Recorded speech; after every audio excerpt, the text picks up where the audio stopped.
Hi friends, ಇವತ್ತಿನ ನನ್ನ routine ದಿನದ್ದು ಕೆಲಸ ನೋಡಿ. ಅಕ್ಕ ರಂಗೋಲಿ ಹಾಕಿ ಬೆಳಗ್ಗೆ 4 ಗಂಟೆಗೆ ಎದ್ದು ಇಷ್ಟೇ ಅಂಗಳಕ್ಕೆ ರಂಗೋಲಿ ಹಾಕೋದು. ನಾನು ತುಳ್ಕೊಂಡು ಅಡ್ಡಾಡ್ತಾರಂತ ಇಷ್ಟು ರಂಗೋಲಿ ಹಾಕಿ ನೋಡಿ. ತುಳಸಿ ಕಟ್ಟೆನೂ ಪೂಜೆ ಮಾಡಿ ಇಲ್ಲಿ ರಂಗೋಲಿ ಹಾಕಿದ್ದೀನಿ. ಬೆಳಗ್ಗೆ 5 ಗಂಟೆಗೆ ಎದ್ದಿದ್ದೀನಿ. ಕಸ ಗುಡಿಸಿ ರಂಗೋಲಿ ಹಾಕಿ ನಮ್ಮ ಪಾಪು ಎದ್ದು ನೀರಿಟ್ಟಿದ್ದಾನೆ. ಈಗ ಬೆಳಗ್ಗೆ ಆಯಿತು 7:10 ಆಯಿತು. ಇನ್ನು ಪೂಜೆ ಮಾಡಬೇಕು. ಪಲ್ಯ ಮಾಡ್ತಾಯಿದ್ದೀನಿ. ಹೆಸ್ರು ಕಾಳು ಪಲ್ಯ ಮಾಡಿ ನೆನೆಸಿ ಮೊಳಕೆ ಬಂದಿದ್ದು ಪಲ್ಯ ಮಾಡ್ತಾಯಿದ್ದೀನಿ. ಪಲ್ಯ ಮಾಡೋದನ್ನ ನಾನು ತೋರಿಸ್ಲಿಲ್ಲ, ಆವಾಗಲೇ ರೆಡಿ ಆಗ್ತಾಯಿದೆ ಪಲ್ಯ. ಹಾಗೆ ಚಪಾತಿ ಮಾಡಬೇಕು. ಟೀ ಕುಡ್ದಾಯಿತು. ಪರ್ದೆ ಚಪಾತಿ ಅಂದರೆ 4 ಪದ್ರ ಇರೋ ಚಪಾತಿ ಮಾಡ್ತಾಯಿದ್ದೀನಿ ನೋಡಿ. ಈ ಥರ ಅಗಲ ಮಾಡ್ಕೊಂಡ್ಬಿಟ್ಟು ಎಲ್ಲದಕ್ಕೂ ಎಣ್ಣೆ ಹಚ್ಕೋಬೇಕು. ನಾನು ಬೆಳಗಿನ ತಿಂಡಿ ಇವತ್ತು ಈ ಥರ ಮಡಿಸ್ಕೊಂಡು ಎಲ್ಲ ಎಣ್ಣೆದು ಚಪಾತಿ, ಅದೇ ಪದ್ರೆ ಚಪಾತಿ, ಆ ಥರ ಪದ್ರೆ ಚಪಾತಿನ 4 ಪದ್ರು. ಈ ಚಪಾತಿ ಮಾಡಿದರೆ ಮಕ್ಕಳಿಗೂ ತುಂಬ ಇಷ್ಟ ಆಗುತ್ತೆ. ನಮ್ಮ ಪಾಪುಗೆ ತುಂಬ ಇಷ್ಟ. ಆ ಕಾರಣಕ್ಕೆ ನಾನು ಈ ಥರ ಮಾಡ್ತಾಯಿದ್ದೀನಿ. ಈ ಥರ ಆಯಿಲೆಲ್ಲ ಹಚ್ಕೊಂಡು ನಾನು ಎಲ್ಲ ಒಂದೇ ಸಲಿಗೆ ಹಚ್ಕೊಂಡು ಬಿಡ್ತೀನಿ, ಟೈಮ್ ಹಿಡಿಯುತ್ತೆ ಅಂತ ನೋಡಿ. ಒಂದು ಸೈಡ್ ಪಲ್ಯ ಆಗ್ತಾಯಿದೆ. ಪಲ್ಯ ಆದ ತಕ್ಷಣ ಪಲ್ಯನೂ ಆಯಿತು. ಮೊಳಕೆ ಕಟ್ಟಿದ್ದ ಹೆಸ್ರು ಕಾಳಿನ ಪಲ್ಯ.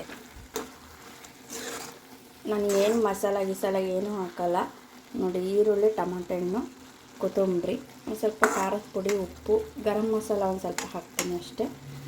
ತುಂಬ ಚೆನ್ನಾಗಿರುತ್ತೆ. ಇದರಲ್ಲಿ ಜಾಸ್ತಿ ಮಸಾಲೆ ಇಲ್ಲ ಅಂತಂದರೆ ಮಕ್ಕಳು ತಿಂತಾರೆ. ಇಲ್ಲಾಂದರೆ ಗ್ಯಾಸ್ಟ್ರಿಕ್ ಅಂತ ಮಕ್ಕಳಿಗೆಲ್ಲ ಈಗ ಹೊಟ್ಟೆ ನೋವು ಅವು ಇವು ಬರ್ತಾವಲ್ಲ, ಆ ಕಾರಣಕ್ಕೆ ನಾನು ಏನೂ ಮಸಾಲೆ ಹಾಕಲ್ಲ. ಇಷ್ಟೇ. ಪಲ್ಯ ಆಯಿತು. ಈಗ ಚಪಾತಿ ಮಾಡ್ತೀನಿ. ಪದ್ರೆ ಚಪಾತಿ ಈಸಿ ಮಾಡೋದು. ಅದು ರೌಂಡ್ ಚಪಾತಿ ಮಾಡೋದಕ್ಕಿಂತ ಪದ್ರೆ ಚಪಾತಿ ಈಸಿ ಆಗುತ್ತೆ.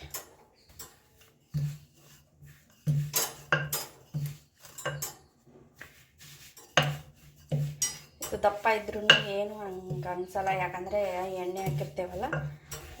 ಸ್ವಲ್ಪ ದೊಡ್ಡದಾದ್ರೂ ಅರ್ಧೋಗಲ್ಲ. ತುಂಬ ಚೆನ್ನಾಗಿ ಬರುತ್ತಿದ್ದು ನೋಡಿ. ರೌಂಡಕ್ಕಾಯ್ತು.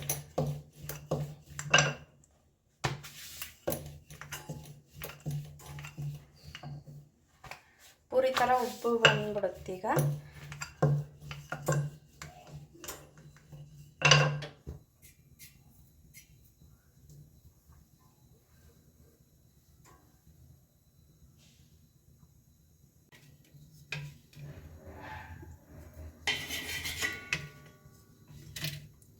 ಸ್ವಲ್ಪ ಎಣ್ಣೆ ಹಾಕ್ಕೊಂಡು ತೆವೆ ಕಾದಿದೆ. ಕಾದಿದ್ದ ತೆವೆಗೆ ಚಪಾತಿ ಹಾಕ್ತಾಯಿದ್ದೀನಿ. ಸ್ವಲ್ಪ ತೆವೆ ಕಾದ ತಕ್ಷಣ ಹಾಕಿಟ್ರೆ ಚೆನ್ನಾಗಿ ಬರುತ್ತೆ. ಮೇಲೊಂದು ಸ್ವಲ್ಪ ಆಯಿಲ್ ಹಾಕ್ಕೊಂಡು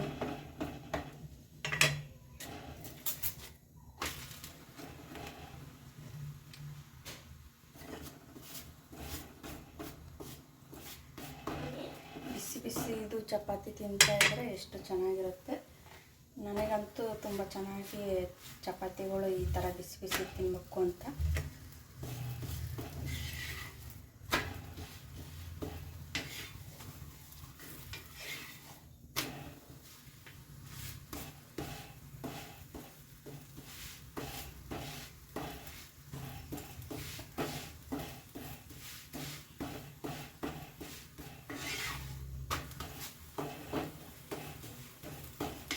ನೋಡಿ, ಚಪಾತಿ ಆಯಿತು. ಎಷ್ಟು ಚೆನ್ನಾಗಿ ಸ್ಮೂತಾಗಿ ಬಂದಿದೆ.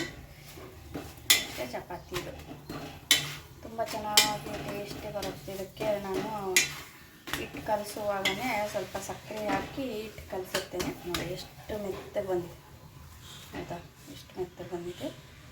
ನೈವೇದ್ಯಕ್ಕೆ ಪಾಯಸ ಮಾಡಿದ್ದೀನಿ. ಸಬ್ಬಕ್ಕಿ ಪಾಯಸ. ಇದು ಇವತ್ತು ಅಮಾವಾಸ್ಯೆ ಅಲ್ಲ, ಅದಕ್ಕೆ. ನಮ್ಮನೆ ಪೂಜೆ ಇವತ್ತು ಆಯಿತು. ಬೇಗನೆ ಆಗಿದೆ ಇವತ್ತು, ಅಮಾವಾಸ್ಯೆ ಅಂತಂದ್ಬಿಟ್ಟು.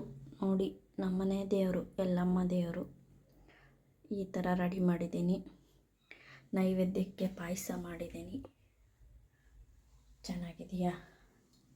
ಇದು ಇವತ್ತಿನ ನನ್ನ ಕೆಲಸ, ಬೆಳಗಿನ ಕೆಲಸ ಆಯಿತು. ನನ್ನ ಚಾನಲ್ಗೆ ಸಬ್ಸ್ಕ್ರೈಬ್ ಮಾಡ್ಕೊಳ್ಳಿ. ಧನ್ಯವಾದಗಳು.